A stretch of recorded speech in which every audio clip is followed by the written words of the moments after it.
Pass the time, that's why. Pass the peak time.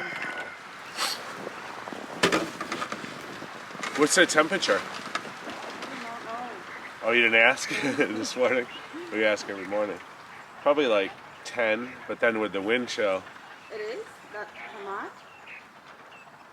Well, last night I go down to 3. Yeah, I'm saying it's 10 degrees, but with the wind chill, it's probably minus. I think. Hi everybody, our first order of business this morning has been to clear up the snow so the animals get fed.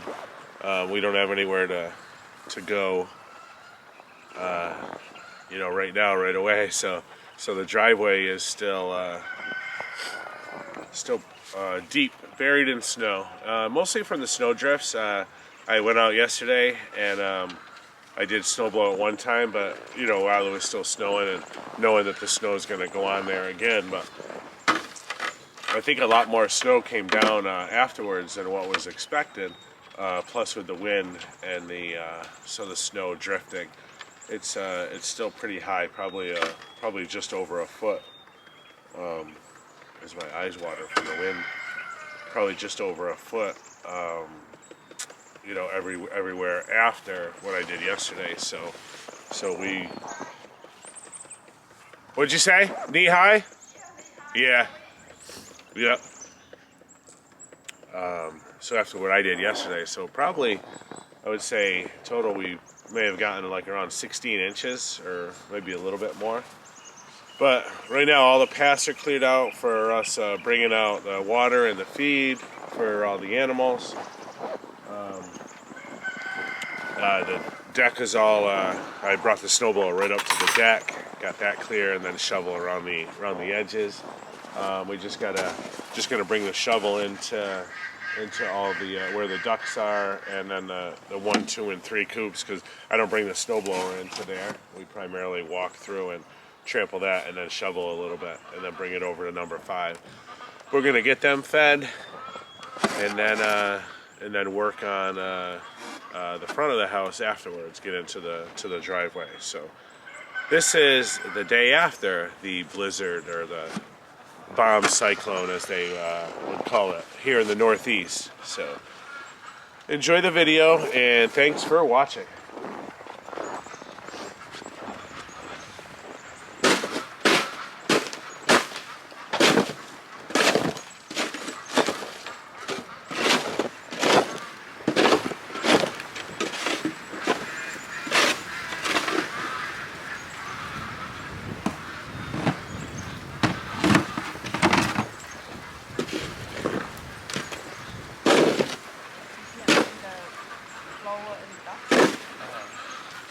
Not really.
Guess I could try. Huh? No, I try to get in with the ducks because I know where the bowls are. The other ones are buried deep enough, so. I'm gonna take the snowblower and go in where the ducks are. Everything's moved, so we'll see how that goes. I never really did it. Usually I shovel in there, but there's a lot of snow, so.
the first time that we had a clear out back here. Obviously last year we didn't have to because we didn't have the chickens back here. Yeah. And then this year we haven't really had as high, we had that 10 inches or so of snow, but it wasn't that bad. We'd walk through it. Now we got to make some paths and give the chickens a little area to move around in. They probably won't be out much today because of the wind, so they'll be hanging out in the coop and eating and drinking.